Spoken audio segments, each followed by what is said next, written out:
और अमेरिका का ईरान के साथ सीजफायर खत्म हो गया। ईरान के साथ युद्ध विराम अब मेरे लिए खत्म है, ये ट्रंप ने साफ तौर पर कह दिया है। ईरानियों से कोई बातचीत नहीं करना चाहता, यह भी ट्रंप ने कहा है। अमेरिका ने ईरान के साथ सीजफायर तोड़ा है।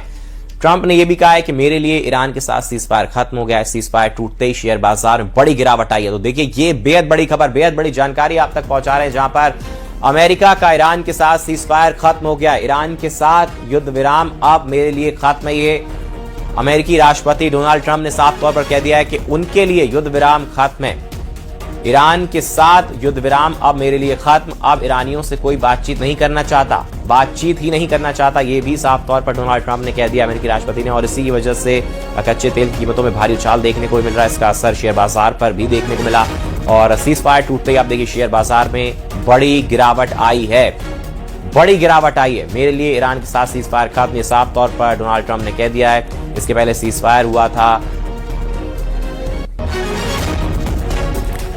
ट्रंप के ऐलान से दुनिया के बाजारों में भूचाल आ गया है। देखिए, कच्चे तेल की कीमतों में फिर से बढ़ोतरी हुई है। कच्चे तेल की कीमतों में 5% से ज्यादा की उछाल दर्ज की गई है। ईरान की अमेरिका समर्थकों को खुली चेतावनी, अमेरिका का साथ देने वालों को निशाना बनाएंगे। ट्रंप के बयान के बाद मिडिल ईस्ट में तनाव बढ़ा है। एक दफा फिर ट्रंप के बयान के बाद मिडिल ईस्ट में तनाव बढ़ गया है। अमेरिका का साथ देने वालों को निशाना बनाएंगे, साफ तौर पर ईरान ने कहा है। अमेरिकी समर्थकों को एक खुली चेतावनी दी है कि ट्रंप का साथ देने वाले देशों को भी निशाना बनाएंगे। तो वहीं ट्रंप के बयान के बाद जहां उन्होंने कहा कि मेरे लिए युद्ध विराम अब ईरान के साथ खत्म है, ईरानियों से कोई बातचीत नहीं करना चाहता, उसके बाद से शेयर बाजार में गिरावट आई। कच्चे तेल की कीमतों में असर देखने को मिल रहा है, उन पर इसका असर पड़ा है। 5% से ज्यादा की उछाल दर्ज की गई है। ये बेहद बड़ी जानकारी आप तक पहुंचा रहे हैं। दुनिया के बाजारों में भूचाल आया है ट्रंप के ऐलान से, क्योंकि सीज फायर खत्म हो गया है। तुर्की में हो रही नेटो समिट में पहुंचे ट्रंप, ईरान से बदला लेने का ऐलान उन्होंने किया है। ट्रंप ने धमकी दी है कि हॉर्मुज में तेल के जहाजों पर हुए हमले का बदला जल्द लिया जाएगा। ट्रंप से पहले ईरान के विदेश मंत्री ने ऐलान किया है कि हॉर्मुज तेल गलियारे में ईरान से जो टकराएगा उसे तबाह कर दिया जाएगा। उधर तुर्की के राष्ट्रपति एर्दोआन ने ट्रंप से F-35 जंगी जेट की डिमांड करके इजराइल की टेंशन बढ़ा दी है, क्योंकि सीरिया के दमिश्क में बम विस्फोट से नया वॉर फ्रंट खुल गया है। देखिए खास रिपोर्ट।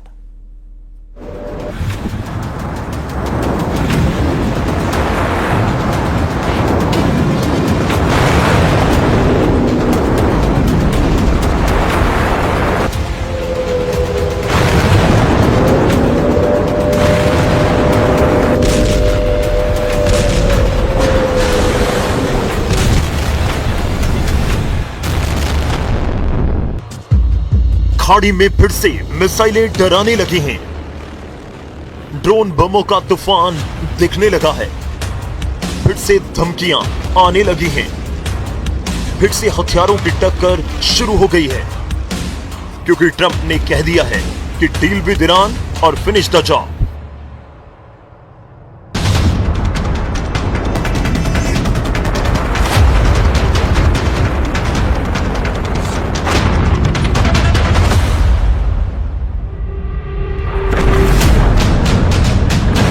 हॉर्मुज में तेल के 2 जहाज धुआं हो गए।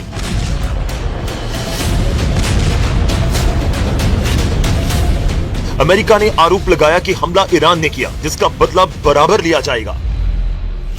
ईरान ने अब तक हमले पर अपना स्टैंड क्लियर नहीं किया है, लेकिन जिस स्टाइल में तेल के टैंकरों को जलाया गया, वो युद्ध को विस्फोटक ग्राउंड में ले जाने के लिए काफी है। हॉर्मुज स्ट्रेट में ओमान तट के करीब लिमाह में ब्रिटिश तेल कंपनियों के जहाज को बम धमाके से तबाह किया गया है। दूसरा हमला हॉर्मुज स्ट्रेट से गुजर रहे एक कतरी LNG टैंकर पर हुआ। अमेरिका ने ईरान पर इन हमलों के आरोप लगाए। इसके बाद गुस्से में ट्रंप ने वही धमकी दी, जिससे एटम बम के धमाके का सिग्नल मिल रहा है। ट्रंप ने ईरान से कहा कि डील करो, नहीं तो काम खत्म कर देंगे।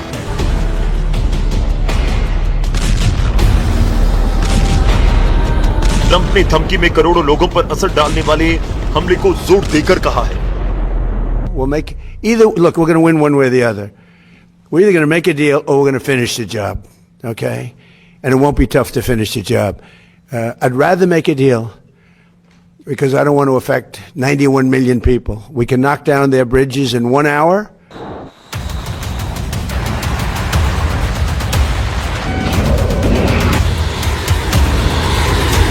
अमेरिका जब धमकी देता है तो ये मान लीजिए कि हमले की प्लानिंग हो चुकी है। हमला कहां होगा, कब होगा, ये तबाही के बाद ही पता लगेगा। लेकिन ईरान ने ट्रंप को इतना परेशान किया कि वो अब आर पार का फैसला कर चुके हैं। जिस हॉर्मुज में ट्रंप अपना दबदबा बताते हैं, जहां अमेरिका ने अपनी नौसेना जंगी बेड़े तैनात कर रखे हैं, वहां ईरान ट्रंप को 4 बार सीधे चैलेंज दे चुका है।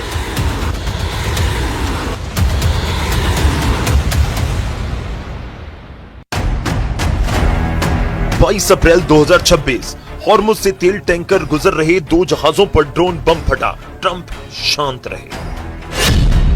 25 जून 2026 एक कार्गो जहाज पर ड्रोन विस्फोट हुआ, ट्रंप ने बदले में ईरान के मिसाइल लॉन्चर पैड को मिट्टी में मिला दिया। 27 जून 2026 तेल टैंकर पर प्रोजेक्टाइल फटा, ट्रंप ने इसे युद्ध समझौते का अंत कह दिया। तेल के 2 जहाजों को ओमान तट पर विस्फोट से उड़ाया गया, ट्रंप ने कहा अब कोई माफी नहीं।